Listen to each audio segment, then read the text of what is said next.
Agora esta chamada está sendo gravada. Bom, Pai Senhor, pessoal, boa noite. Vamos começar oficialmente o Crescendo na Palavra de hoje. E nós vamos dar prosseguimento, então, a tudo que nós temos visto já. E hoje nós vamos, então, na segunda parte da aplicação da redenção. Tá? Eu vou projetar para vocês, para nós começarmos a falar.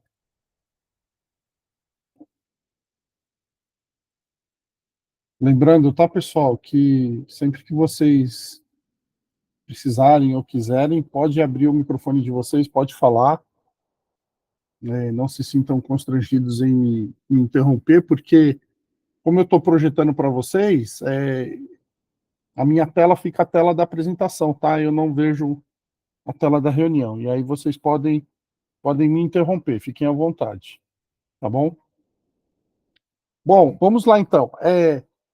Quando nós falamos sobre a redenção, ou falamos sobre a obra de salvação que Cristo realizou, que Cristo cumpriu, essa obra agora ela precisa ser aplicada nas nossas vidas.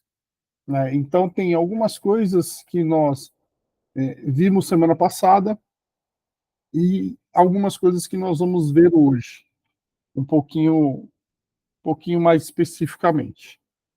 Tá? Por quê? Porque nós vimos, quando nós estudamos ali Efésios capítulo 1, que Deus elabora o plano de salvação, Jesus cumpre o plano de salvação, e o Espírito Santo, ele aplica o plano de salvação nas nossas vidas. E o Espírito Santo, ele é o quê? Ele é o selo e é o penhor.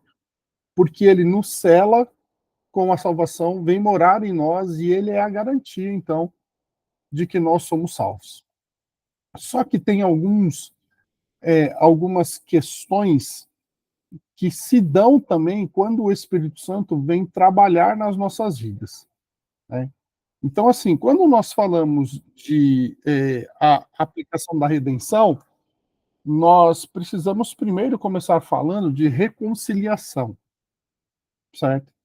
Por quê? Porque os nossos pecados, eles faziam, ou eles fazem, né, em nós que somos salvos em Cristo Jesus, os nossos pecados hoje não nos separam mais de Deus, tá? Isso não quer dizer, pessoal, que a gente pode sair por aí pecando, tá bom? Não é isso. Por quê? O pecado tem uma consequência. Tá? Então, assim, o Senhor ele nos perdoa da culpa e da condenação do pecado, mas a consequência do pecado nós ainda sofremos. Tá? O que eu quero dizer quando os nossos pecados não nos separam mais de Deus, os nossos pecados hoje, eles não nos matam mais espiritualmente. Tá? Por quê? Porque nós fomos regenerados. Essa é uma coisa que a gente vai ver também. E a primeira coisa que acontece, então, quando a redenção é aplicada em nós, é que nós somos reconciliados com Deus. Então, a reconciliação, ela diz respeito ao quê? Ela diz respeito a relacionamento, certo? Quando Adão e Eva estão no jardim e eles pecam, o relacionamento que eles tinham com o Pai foi quebrado naquele momento. Certo? Eles não só são expulsos do jardim, como eles também são expulsos da presença de Deus. Né? Nós subentendemos, quando lemos Gênesis capítulo 1 e 2, que Deus tinha um relacionamento ativo, íntimo e pessoal com Adão e Eva. Né? Que ele descia ao jardim para ter esse relacionamento com Adão e Eva e para se revelar, para se mostrar a eles, né? Para se fazer conhecido. Quando eles pecam, esse relacionamento que eles tinham com o Senhor deixa de existir. O pecado agora faz uma divisão, né, entre eles e Deus. O pecado faz uma divisão entre o homem e Deus. E aí, então, quando nós somos salvos novamente em Cristo Jesus, esse relacionamento ele é restaurado.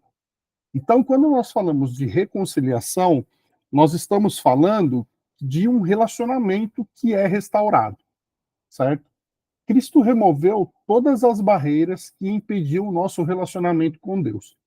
O símbolo disso é o véu do templo que se rasgou. Tá? E o véu do templo, pessoal, não era uma cortina simples assim. Estudos, né, dizem que o véu do templo ele tinha uma espessura de aproximadamente 14 centímetros. Então não era um pano que se pegava com a mão e se rasgava, não era uma coisa simples assim. Né? Quando Cristo cumpre na cruz a obra da salvação, a Bíblia diz para nós que o véu do templo se rasgou em dois. Ali não há mais diferença entre o santo e o santo dos santos. O que isso mostra? Isso mostra para nós que não há mais diferença, não há mais separação agora entre nós e Deus. Né? Nós temos novamente o nosso relacionamento com o Senhor restaurado. Né? A obra reconciliadora de Cristo restaurou-nos ao favor de Deus, porque foi tirado tudo aquilo que nos separava do Senhor, certo? Romanos 5,10 vai dizer assim: porque se nós, quando inimigos, fomos reconciliados com Deus mediante a morte de seu Filho, muito mais estando já reconciliados, seremos salvos pela sua vida. Então, olha só, nós éramos antes o quê? Inimigos do Senhor. Tá? Inimigos mesmo, pessoal. Não é assim, nós éramos amigos e um amigo distante e tal. Não, nós éramos inimigos, porque o nosso pecado, ele feria a natureza santa de Deus. Né? Em Efésios capítulo 2, Paulo vai dizer que nós éramos inimigos do Senhor, que nós andávamos segundo o curso do príncipe deste mundo. Mas o Senhor foi lá, nos amou, mesmo nós sendo nossos inimigos, e aí ele nos reconciliou. Né? Por meio do sacrifício de Cristo, da morte do seu Filho, nós somos reconciliados com Deus. Nós tivemos o quê? Nós tivemos a restauração desse relacionamento. Tá? O primeiro texto, nós temos alguns textos na Bíblia. Os dois mais importantes são esses que eu trouxe. O primeiro é esse de Romanos 5,10, e o outro está em 2 Coríntios 5, de 16 a 21, que diz assim: assim que nós, daqui por diante, a ninguém conhecemos segundo a carne, e se antes conhecemos Cristo segundo a carne, agora já não o conhecemos deste modo. E assim, se alguém está em Cristo, é nova criatura. As coisas antigas já passaram, eis que se fizeram novas. Ora, tudo isso provém de Deus, que nos reconciliou consigo mesmo por meio de Cristo, e nos deu o ministério da reconciliação, a saber, que Deus estava em Cristo, reconciliando consigo o mundo, não levando em conta os pecados dos seres humanos e nos confiando a palavra da reconciliação. Portanto, somos embaixadores em nome de Cristo, como se Deus exortasse por meio de nós, em nome de Cristo, pois pedimos que vocês se reconciliem com Deus. Aquele que não conheceu o pecado, Deus o fez pecado por nós, para que nele fôssemos feitos justiça de Deus. Esse texto tem algumas coisas bem importantes para nós pensarmos, tá?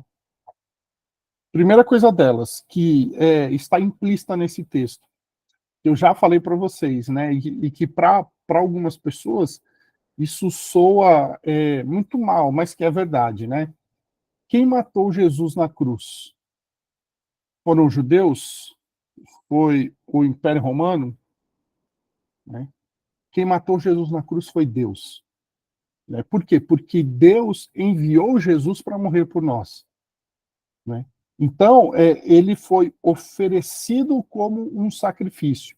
Só que, ao mesmo tempo, esse texto vai dizer para nós que o próprio Deus estava em Cristo, reconciliando consigo o mundo. Por quê? Porque Cristo era Deus. Ele era 100% homem e ele era 100% Deus. Quem foi que morreu na cruz? Foi o Cristo homem, não foi o Cristo Deus. O Cristo Deus não pode morrer. Tá? Então, ele se fez homem, se humilhou tomou a forma de homem, tomou a forma de servo. Como servo, ele cumpriu os propósitos do Pai e se entregou numa cruz.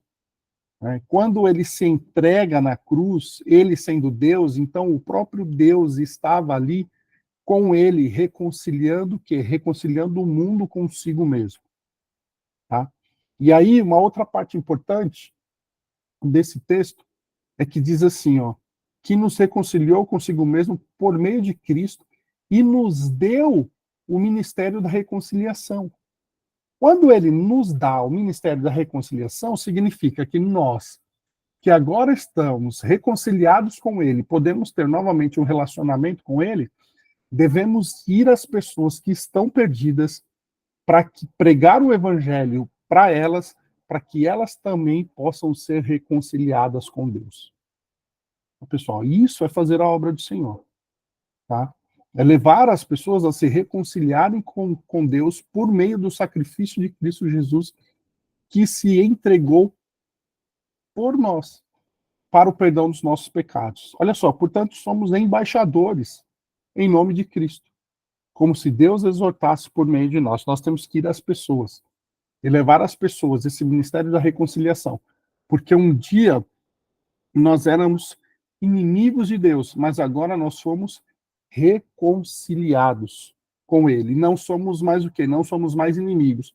Nós agora somos filhos de Deus. Tá? E aí, então, quando a gente fala da reconciliação, que nós somos reconciliados, a gente precisa falar um pouquinho da a extensão ou o alcance da obra salvífica de Cristo. E aqui nós temos três vertentes principais. Tá? A primeira é o universalismo. O universalismo vai dizer que Cristo morreu por todos e todas as pessoas. Desculpa, pessoal, estou saindo de uma gripe. Diz assim, ó, Cristo morreu por todos e todas as pessoas, o diabo e os anjos caídos serão salvos. Então, o que o universalismo prega? O universalismo prega que no final, lá no tribunal, né, quando nós nos apresentarmos, ele diz que, na verdade, ali, ninguém vai ser condenado. Tá? Todo mundo vai ser salvo. Porque Cristo morreu por todo mundo, tirou o pecado de todo mundo e ele vai restaurar tudo e todas as coisas, inclusive o diabo e os anjos caídos. Nós lemos a Bíblia Sagrada e nós vemos que isso não é verdade. Né? O diabo e os anjos já estão condenados. Por quê? Porque a atitude que eles tomaram de se rebelar contra Deus foi tomada em uma posição eterna, em uma situação eterna. Então, assim, ó, eles poderiam tomar uma única decisão, e essa decisão, como seria uma só, de uma única vez, ela se perpetuaria na vida deles. E aí, anjos escolheram se rebelar contra Deus e anjos escolheram ficar com Deus. E esses que se rebelaram, então, eles têm o quê? Eles têm a condenação. Nós lemos na Bíblia Sagrada também que o homem que se não reconcilia com Deus, não reconhece Jesus como Senhor e Salvador, não pede perdão dos seus pecados, ele não alcança também a salvação. Então, o universalismo é uma heresia. Tá bom, pessoal? Porque tem muita gente que fala isso, né? Ah, no final de tudo, Deus vai salvar todo mundo. Ou então fala assim, eu queria que no final de tudo Deus salvasse todos, porque Deus é amor e tal. Às vezes as pessoas querem ser assim, melhor do que Deus. Né? Ah, se fosse eu salvava todo mundo. Né? Às vezes a gente quer se colocar no lugar de Deus. Não. Deus, ele é amor em uma expressão que a gente nunca vai conseguir compreender. Mas ao mesmo tempo ele é justo. Tá? E o universalismo, então, é uma doutrina que foi tida como heresia. Tá bom? A segunda vertente é a expiação limitada, que é a vertente dos calvinistas. Tá bom? Os calvinistas diziam assim, que Cristo morreu somente pelas pessoas soberanamente eleitas por Deus. Então, assim, Cristo não morreu por todo mundo. Cristo morreu somente por aqueles que Deus escolheu e predestinou para serem salvos.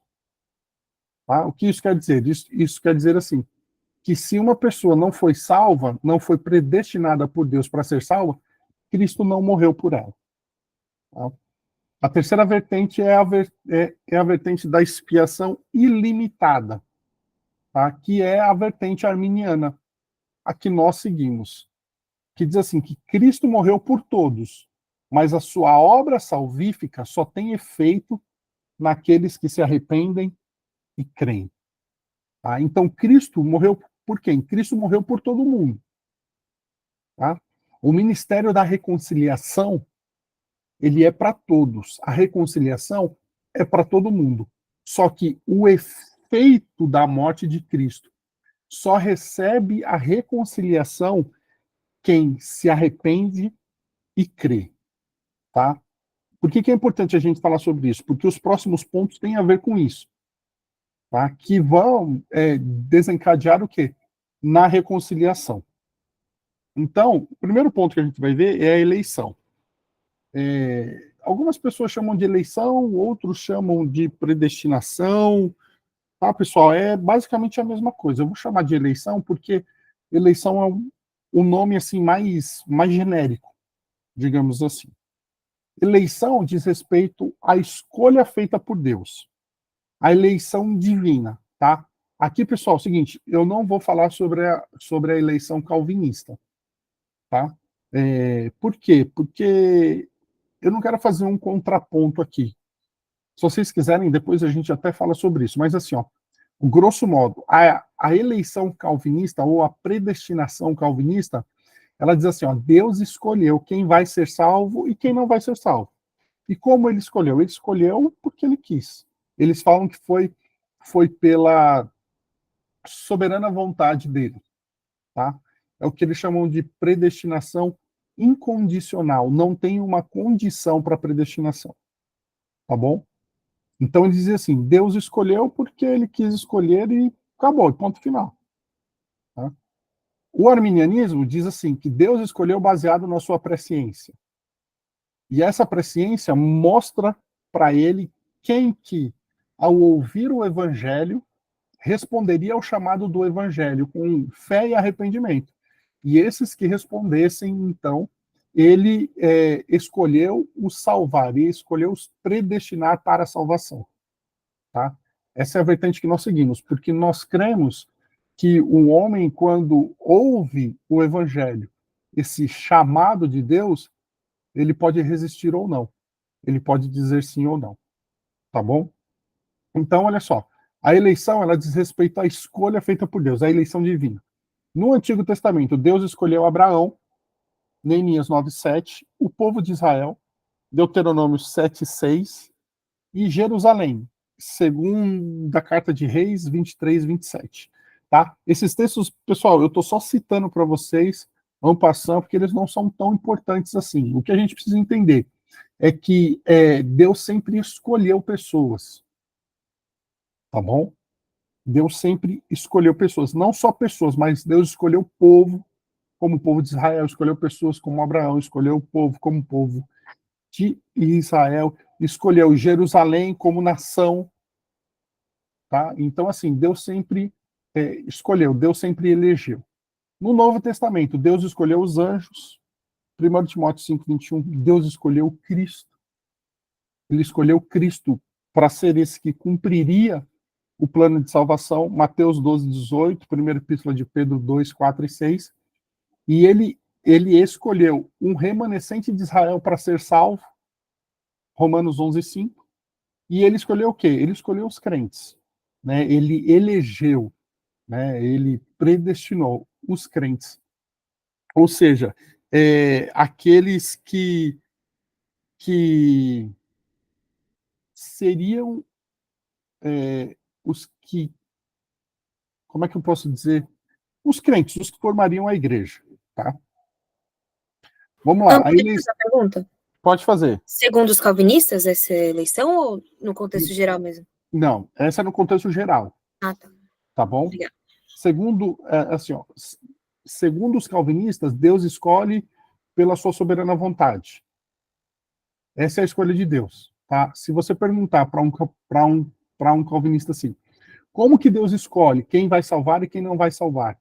Eles vão dizer assim, ó, Deus escolhe pela sua soberana vontade. Ponto. Tá bom? No arminianismo, como que Deus escolhe quem ele vai salvar ou não? Ele escolhe baseado na sua presciência, porque como Deus sabe todas as coisas, Deus sabe quem vai crer ou não ao chamado do evangelho. Então, aqueles que creem ao chamado do evangelho, ele escolhe salvar. Ah, entendido. Obrigada. Entendeu? Isso aí, vamos lá. Então, olha só o que nos diz 2 Tessalonicenses 2,13. Mas devemos sempre dar graças a Deus por vocês, irmãos amados pelo Senhor, porque Deus os escolheu desde o princípio para a salvação, pela santificação do Espírito e fé na verdade. 2 Tessalonicenses 2,13. E, pessoal, por que é importante a gente falar sobre a eleição? Porque, assim, a eleição, a predestinação, elas não podem ser negadas. Tá? Durante muito tempo, no meio, principalmente no meio pentecostal, eles negavam a predestinação. Tá? Por que isso acontecia? Vocês sabem muito bem que no meio pentecostal, a gente não tem uma tradição de estudos sistemáticos, estudos bíblicos,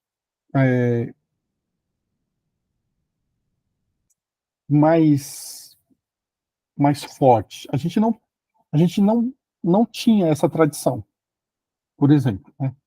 E quando eu falo de estudos bíblicos aqui, pessoal, eu não estou falando de escola bíblica dominical. Tá? Porque, assim, a escola bíblica dominical presta um trabalho fundamental e sem precedentes para a igreja. Tá bom? Mas tem alguns assuntos que não são tratados na escola dominical. Como esses assuntos mais complexos, assim. Entendeu? E por que a gente não tem uma tradição de estudos acadêmicos tão forte no pentecostalismo? Durante muito tempo se negou a predestinação ou a eleição. E disse assim, isso não existe. Só que a eleição e a predestinação, elas não podem ser negadas, porque elas são bíblicas. Tá? Está na Bíblia. Deus elegeu. Tem os eleitos. Nós vimos aqui os textos como, por exemplo, esse. Né? Olha, Deus os escolheu desde o princípio. Tem os da predestinação também, que a gente vai ver. Tá? Então, assim, não pode ser negado. Hoje, já com um avanço de tradição de estudos acadêmicos no pentecostalismo, nós já temos uma compreensão melhor desses textos. E aí nós entendemos, então, que esses textos, que quando Deus ele elege, ele predestina, ele faz isso pela sua presciência.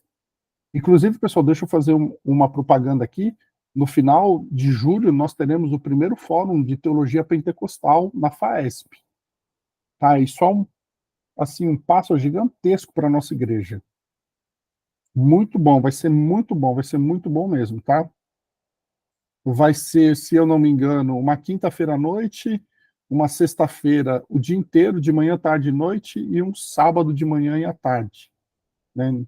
Sabe que nem todo mundo pode ir e tal, mas assim, é um evento acadêmico.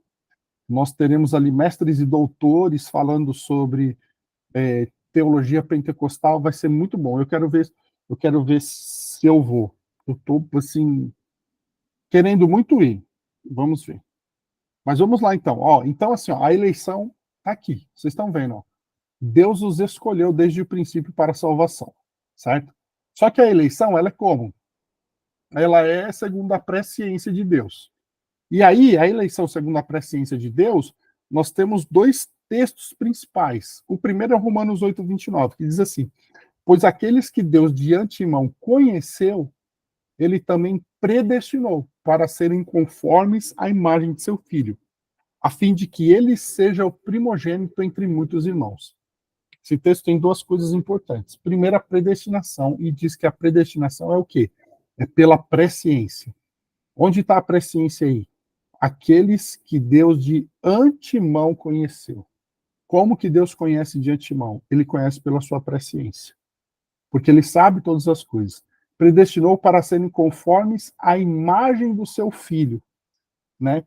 A fim de que ele seja o primogênito entre muitos irmãos. Qual é essa imagem do filho, né?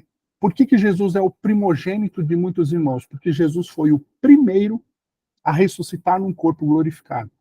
Então o Senhor nos predestinou à salvação para recebermos um corpo glorificado como o corpo de Cristo Jesus. Tá? Esse é o primeiro texto, Romanos 8, 29. O segundo texto, segunda epístola de Pedro, capítulo 1, de 1 a 2.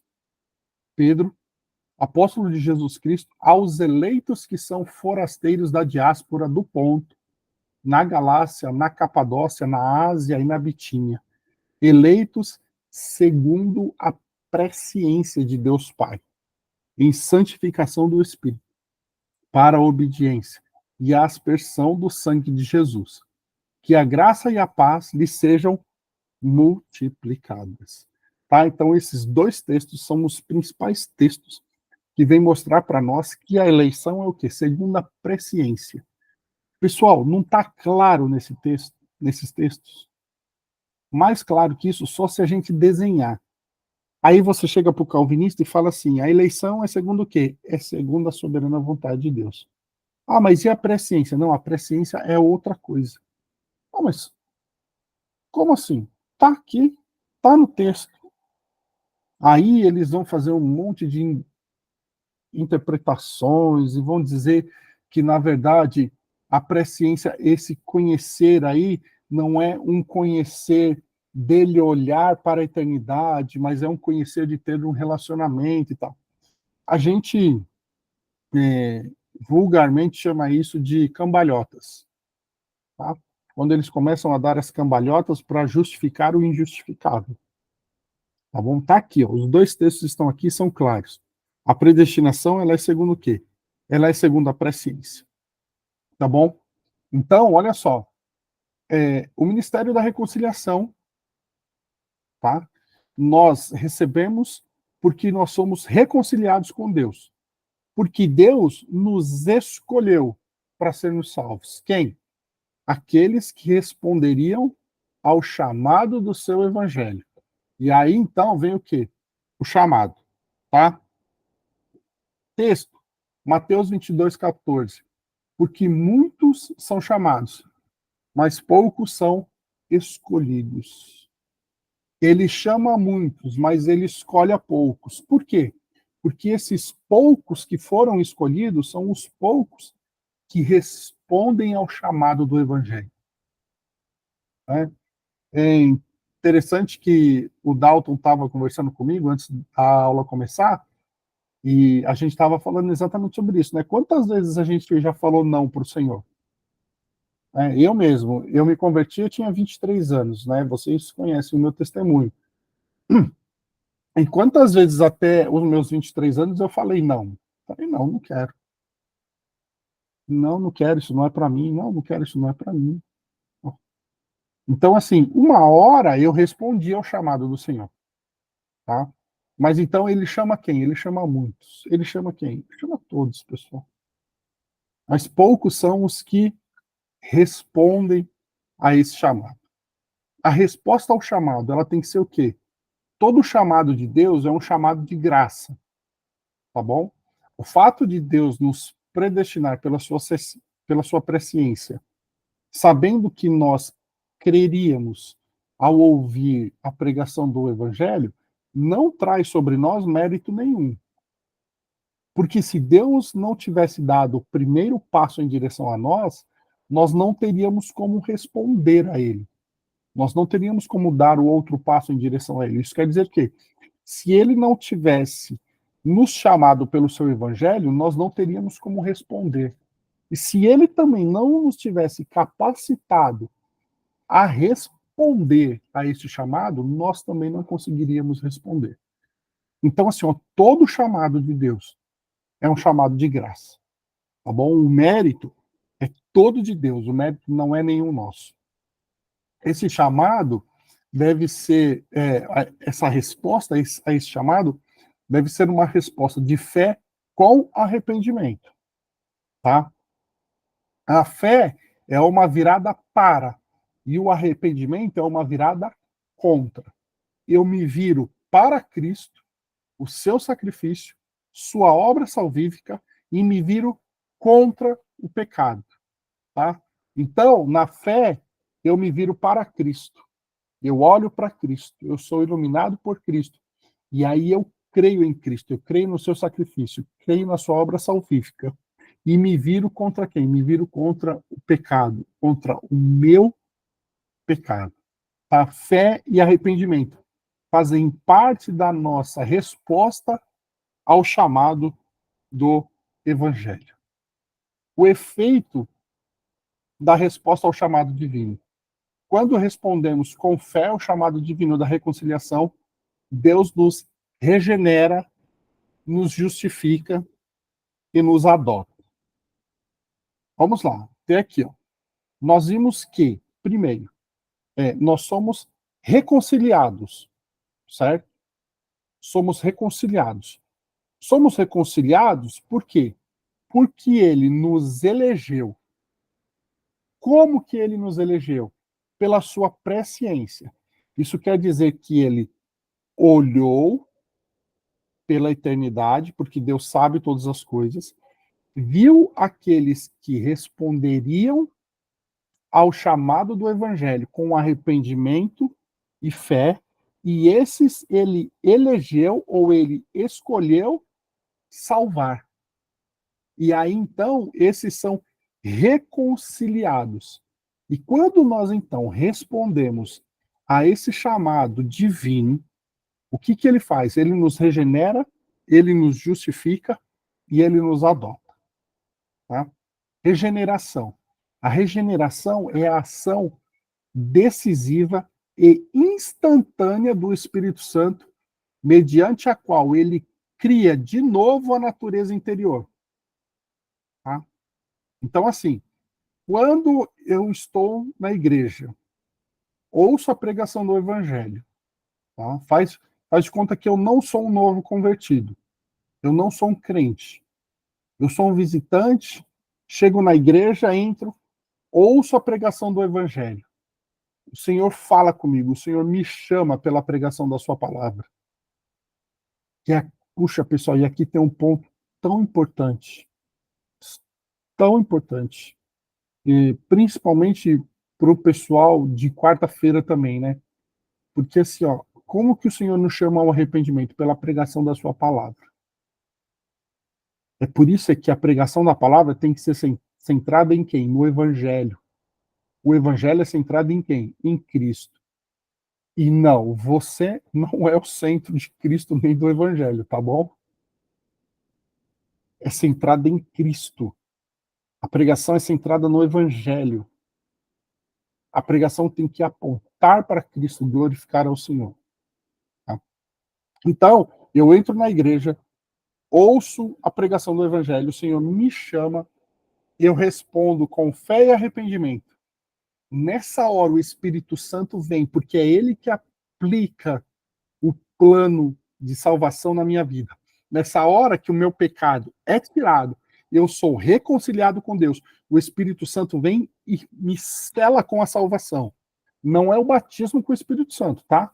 Ele me sela com a salvação. Ele é o selo e ele é o penhor. E aí, nessa hora, ele cria em mim o quê? Uma nova natureza que eu não tinha antes, que é uma natureza espiritual, que é o que Paulo fala em Romanos e principalmente em Gálatas. Paulo fala da natureza da carne e da natureza do espírito.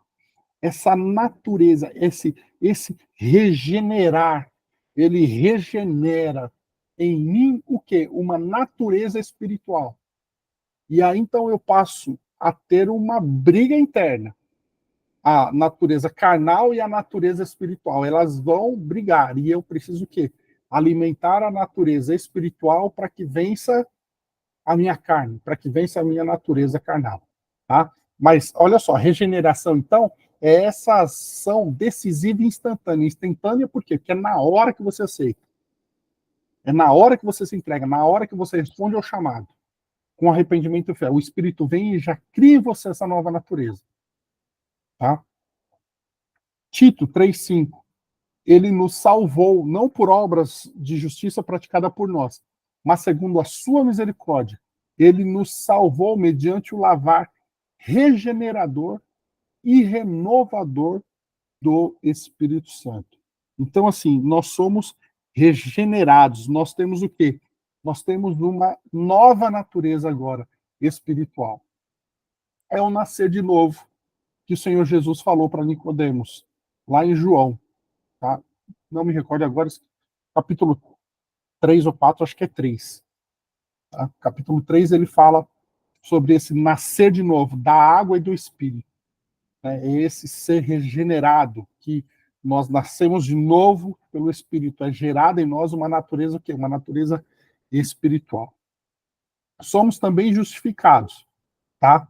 A justificação refere-se ao ato mediante o qual, com base na obra infinitamente justa e satisfatória de Cristo na cruz, Deus declara os pecadores livres de toda a culpa do pecado e de suas consequências eternas, declarando-os justos aos seus olhos.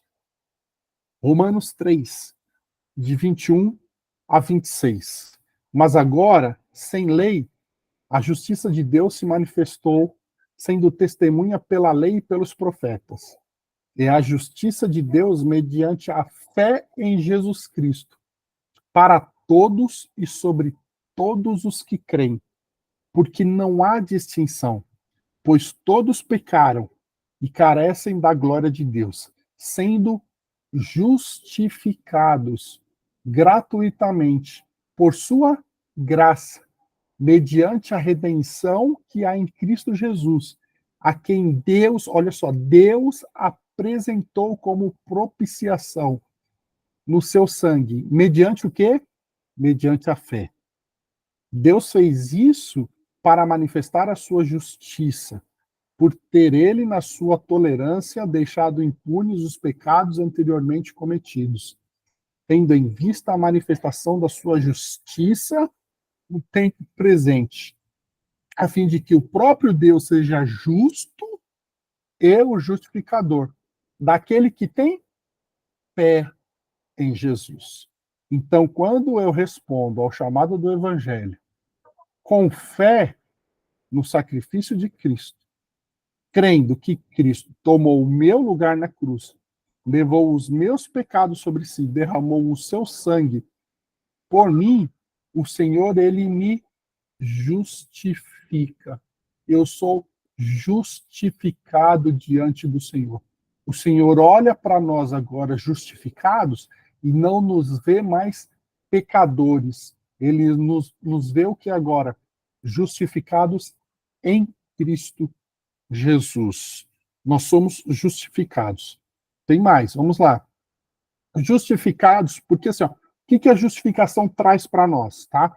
Justificados, pois, mediante a fé, temos paz com Deus, por meio do nosso Senhor Jesus Cristo. Romanos 5:1. Logo, muito mais agora, sendo justificados pelo seu sangue, seremos por ele salvos da ira.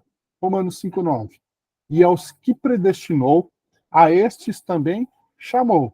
E aos que chamou, a esses também justificou. E aos que justificou, a estes também glorificou. Romanos 8:30. Tito 3:7. A fim de que, justificados por sua graça, nos tornemos seus herdeiros, segundo a esperança da vida eterna. Então, quando somos justificados, nós recebemos o quê? Paz, somos salvos da ira, temos a garantia de que seremos glorificados e que nos tornaremos herdeiros, ou que já nos tornamos herdeiros ou co-herdeiros com Cristo Jesus. Herdeiros do quê? Do reino vindouro, que nós vamos herdar. Tudo isso é a justificação que nos traz. E aí, então, olha só, nós somos o quê? Nós somos regenerados, justificados e somos adotados. nós recebemos a adoção. A adoção é o ato soberano da graça de Deus, mediante o qual ele nos concede todos os direitos, os privilégios e as obrigações da afiliação àqueles que aceitam Jesus Cristo como seu Senhor, seu Salvador. Efésios 1, de 4 a 5. Antes da fundação do mundo, Deus nos escolheu nele para sermos santos e irrepreensíveis diante dele. Em amor nos predestinou para ele, para sermos adotados como seus filhos, por meio de Jesus Cristo, segundo o propósito da sua vontade. Porque vocês não receberam um espírito de escravidão para viverem outra vez atemorizados, mas receberam o espírito de adoção, pelo meio do qual clamamos, Abba Pai. Romanos 8,15. Pois tanto o que santifica como os que são santificados, todos vêm de um só. É por isso que Jesus não se envergonha de chamá-los de irmãos. Né? Jesus, ele é o nosso Senhor e o nosso Salvador, mas Jesus também é o nosso irmão, porque ele é o primogênito. O primogênito do quê? O primogênito dos que ressuscitou. O primogênito dos que ressuscitou dos mortos e recebeu um corpo glorificado, para que, assim como ele é, nós também sejamos ressuscitados em um corpo glorificado. E por isso, então, olha só, ele não se envergonha de nos chamar do quê? De irmãos, tá? Nós somos o quê? Adotados por Deus. Então, pessoal, o que nós temos com a reconciliação? Primeiro, nós somos reconciliados. O relacionamento é restaurado. Nós podemos, de novo, ter um relacionamento com Deus. Podemos conhecer a Deus, podemos andar com Deus, podemos caminhar com Ele todos os dias, tá? Por quê? Porque Ele nos elegeu pela sua presciência, sabendo que nós, ao chamado do seu evangelho, responderíamos com fé e arrependimento. E ao respondermos o chamado do seu evangelho com fé e arrependimento, seríamos justificados, regenerados, porque receberíamos uma natureza nova, uma natureza espiritual, seríamos justificados, teríamos paz com ele, seríamos salvos da ira, aquela coisa toda, e seríamos o quê? Adotados, porque antes éramos inimigos e agora somos o quê? Filhos de Deus e irmãos de Jesus, coerdeiros com Cristo, coerdeiros do quê? Do mundo que há de vir, do mundo vindouro. Foi só isso que Jesus conquistou por nós. Só isso. Tá? E tem gente, meu Deus do céu, né, pessoal? Aí tem gente que ainda. Tem gente que fala que Cristo ainda não sofreu o suficiente, né? Misericórdia, né? Foi só isso só que Jesus fez por nós. Amém, pessoal? Hoje nós vamos até aqui. Semana que vem tem mais, tá bom? Nós vamos continuar ainda, porque nós vamos ver a parte da glorificação. Tá? Agora a gente vai entrar num campo, um campo minado, como eu costumo dizer, que é o campo da escatologia bíblica, mas talvez antes eu traga um pouco de eclesiologia para a gente ver a doutrina da igreja, tá? Porque nós vimos, né, que nós recebemos esse ministério da reconciliação. E aí acho que eu vou trazer a eclesiologia primeiro, para nós vermos qual que é o papel da igreja, o papel fundamental da igreja, e aí depois então a gente entra em escatologia.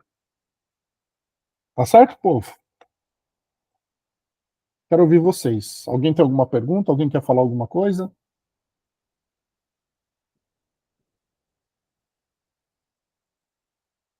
Dalton, a Suzana primeiro, tá?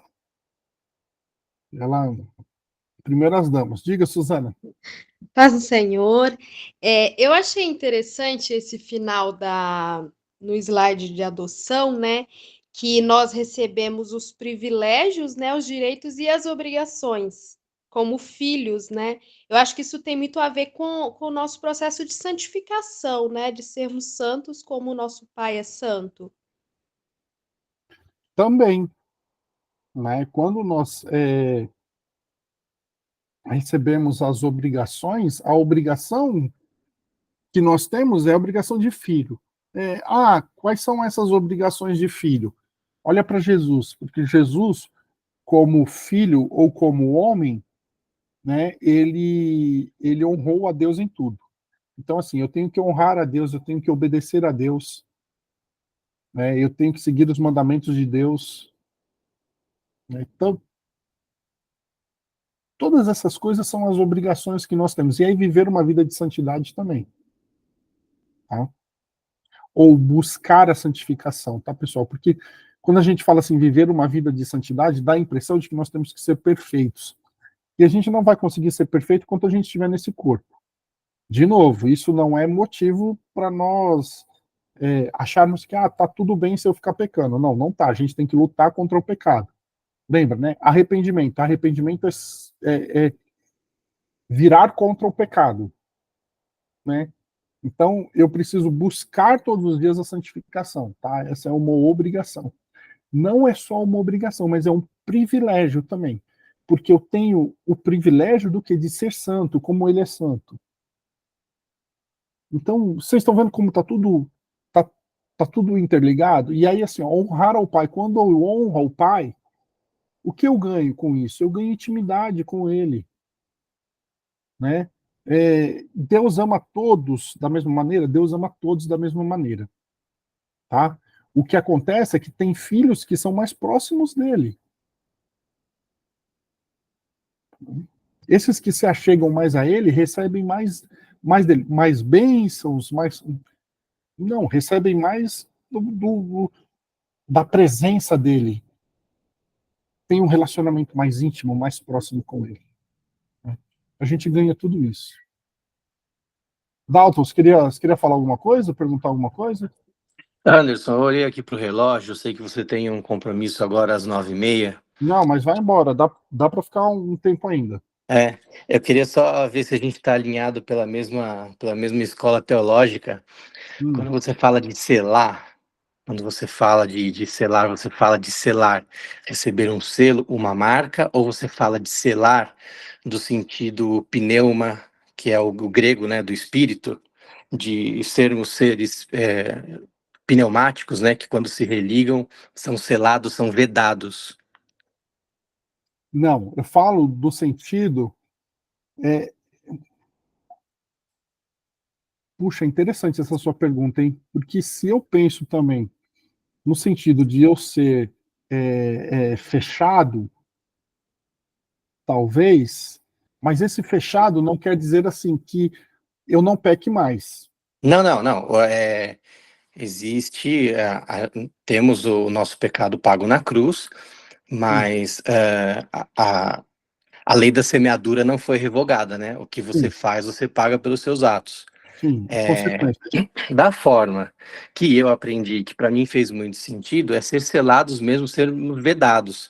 Como no Antigo Testamento nós éramos uma casa que qualquer um habitava, e agora nós somos um templo do Espírito Santo. Então, o selar, pelo que eu entendo, que agora pertencemos ao corpo de Cristo e somos selados, somos fechados, selados de vedados. Recebemos a marca, mas também somos lacrados, né? Então, somos selados quando restabelecemos a comunhão com Cristo e cremos no sacrifício do seu Filho. Cremos no sacrifício de Cristo, né? Esse questionamento vai demorar um pouco mais do que um simples comentário, mas acho que você entendeu onde mais ou menos eu... Não, entendi. O selo não é uma marca no sentido de... Não é uma marca no sentido das pessoas olharem e verem. Tá? Quando a gente fala de de selo ali. Peraí, deixa eu ver se eu consigo pegar no original aqui, para ficar um pouco mais fácil para a gente. Peraí. O programa que eu uso para abrir o original aqui, ele demora um pouquinho. Peraí que ele já está abrindo. Tá, o original no meu Novo Testamento, aqui na minha enciclopédia bíblica, todas as referências de espírito são pneuma. Não, mas então eu quero ver. Sabe o que eu quero ver? Eu quero ver a palavra selo. Como que tá, Hum. entendeu? Deixa eu É, ver. esse é o aprofundamento do estudo, né? Que talvez aqui não dê tempo Entendeu? necessário. Ó, fostes selados. Né? Engraçado que aqui no. Aqui no meu, selados não tem, nesse aqui. Ligo 41, 51. São ao menos 4 palavras que no grego se referem a selados, mas todas elas estão ligadas à questão de O a questão pneuma, porque elas estão pneumática. ligadas. Porque elas estão ligadas ao espírito, né? Elas não só estão ligadas ao pneuma, mas elas também são soteriológicas, né? Porque elas dizem respeito à salvação, né? Porque ele diz assim, ó, que o Espírito nos cela, mas ao mesmo tempo que ele nos cela, ele é o penhor. O penhor é a garantia, Sim. né? Então, assim, eu acho que pode ser sim, pensando grosso modo aqui, agora, assim, rapidamente, eu acho que pode ser sim esse sentido de hermenêutico mesmo, de fechado, sabe? Sim, porque se você for pensar assim, até mesmo em Atos 2, quando eles se encheram do Espírito, o se encher, você não consegue encher algo furado, você não consegue encher algo que não está selado. Então, sobre aquelas demonstrações de quem realmente é filho de Deus, de quem realmente querendo sacrifício, a gente observa pelos indícios, né? Então, eu acho essa interpretação muito, muito maravilhosa, muito enriquecedora. Legal. Você sabe que eu nunca tinha pensado nisso, realmente? Eu vou até anotar aqui para depois eu pesquisar um pouco mais a fundo, viu? Legal, legal, Dalton. Obrigado, viu?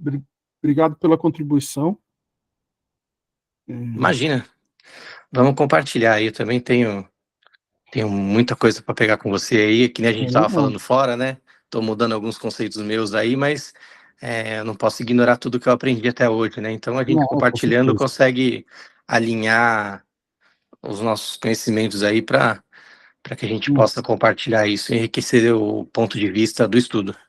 Legal, legal. Eu vou atrás, vou ver um pouquinho mais, e aí depois eu mando para vocês. Mando lá no grupo mesmo.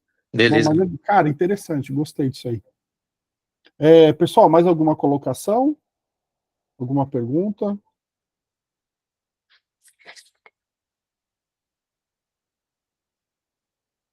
Alguma coisa? Não? Não? Então eu vou aproveitar que vocês estão quietinhos hoje, vou encerrar e vou correr para outra reunião. Tá bom? Vamos orar?